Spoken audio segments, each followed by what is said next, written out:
Do you like magic? How about candles? Maybe you enjoyed companies. Well, if you enjoyed any of those three words, head over to themagiccandlecompany.com and use offer code OFFHAND15 for 15% off your entire purchase. It's a great gift for the holidays if you want to spread that Disney cheer while you may not be able to get to the parks. And now let's talk about the best ride ever made. That's right, it's... To all who come to this happy place, welcome.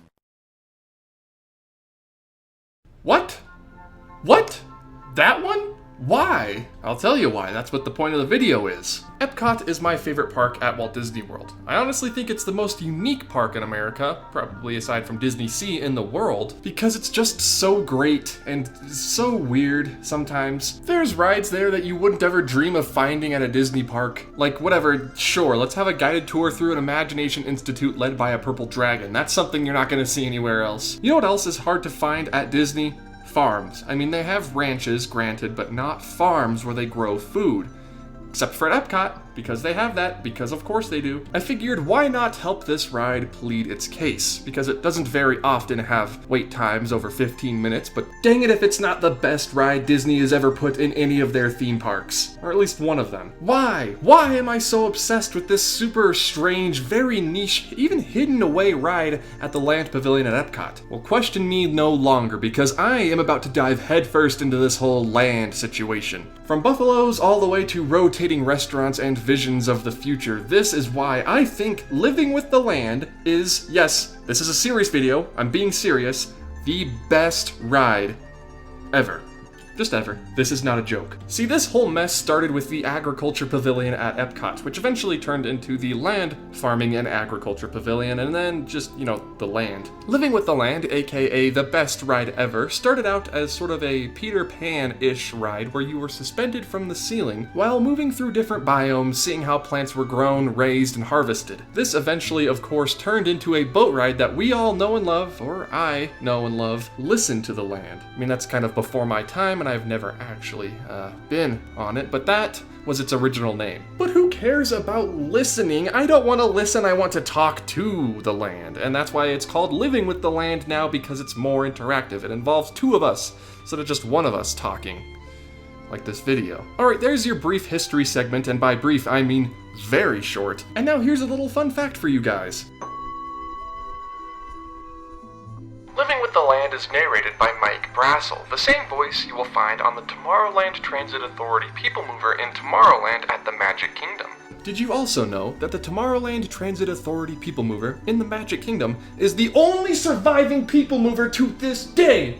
Why'd you break it, Eisner? Why? Living with the Land is its own unique beast. It takes you through various dark ride segments like other popular Disney rides, but it's also what I like to refer to as a non-fiction ride. Rides like Splash Mountain, Pirates of the Caribbean, Dumbo, Alice in Wonderland, all of those are fiction rides. They're based off of fictional properties. Other rides like Great Moments with Mr. Lincoln, Soarin', and of course Living with the Land are based around real things and don't really have any fictionality in them anywhere. Even the Great Movie Ride, while you are going through fictional scenes in movies, it's not presented as you stepping into the movie and becoming a part of the story, more so just an examination of these old classics. Non-fiction rides. Living with the Land is one of these. You don't fly on a pirate ship to Neverland or take a doom buggy into the boundless realm of the supernatural. You ride on a boat, that's a boat, through a greenhouse that's presented as a greenhouse. Now guys, get in here close, I have a I have a confession to make.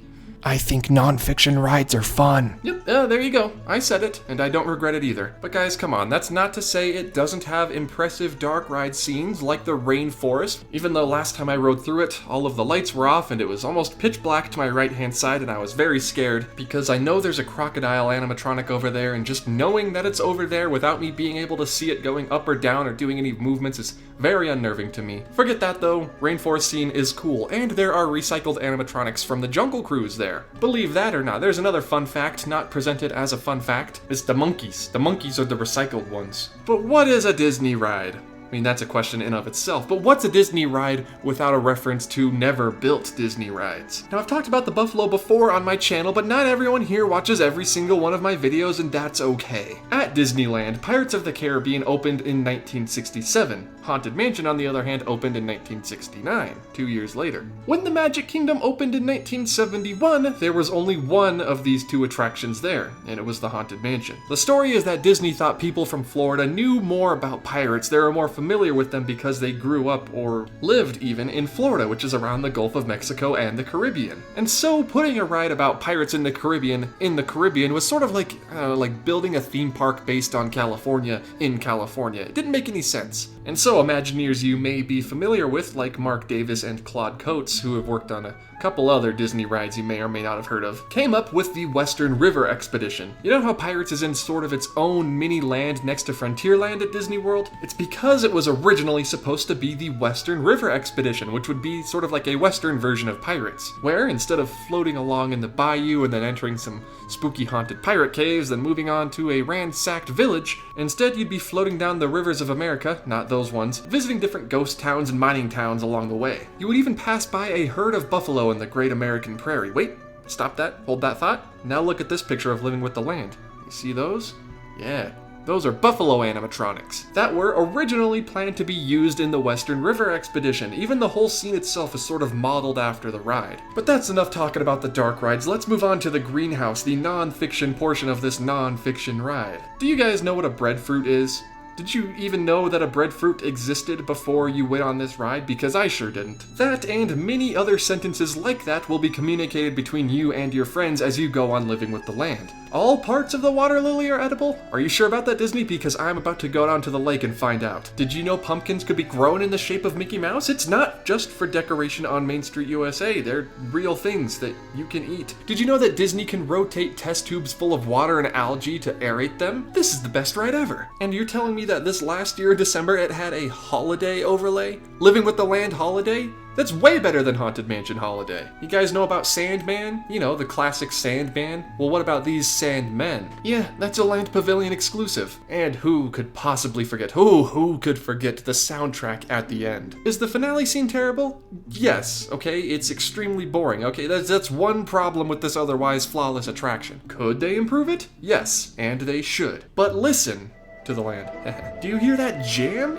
Are you serious? Is this allowed to be played at the Disney parks? Because this hits hard. This is the best song I ever heard, and that's right, you can only hear it at the end of Living with the Land. One last thing I want to mention about this ride that is fantastic before I go, though. I don't think there are any other attractions at any of the Disney parks that put such an emphasis while you're riding about not standing up or getting out of the boat. Because apparently it's human instinct when you see a snake gourd in a greenhouse, you want to stand up and take a big bite out of it. Again, did you guys know snake gourds existed? Because I didn't. Do they taste like? Disney, please tell me. They say they use all the produce that's grown in their greenhouses across Walt Disney World property, but where and on what menu have you seen a snake gourd and a breadfruit? Also, I hope that the next time I stroll up to Victoria and Albert's at the Grand Floridian that they do have a whole uncooked water lily on the menu, because I am prepared to pay as much as it takes to eat a whole uncooked water lily. That, everyone, is my takeaway from Living with the Land. Different people get different things from it, though, I guess. Should we be nicer to our planet and develop more renewable energy sources and farming practices to keep our Earth and ourselves healthy? Versus, I've never wanted to eat just a whole head of lettuce in my life so much after getting off of this ride. That, everyone, is what sets this ride apart from ones like Haunted Mansion. Maybe you're a little spooked, maybe you're impressed when you get off the Haunted Mansion, but you're never hungry. So that tied with the amazing dark ride scenes and of course the awesome narration, and who could possibly ever forget the Sandmen,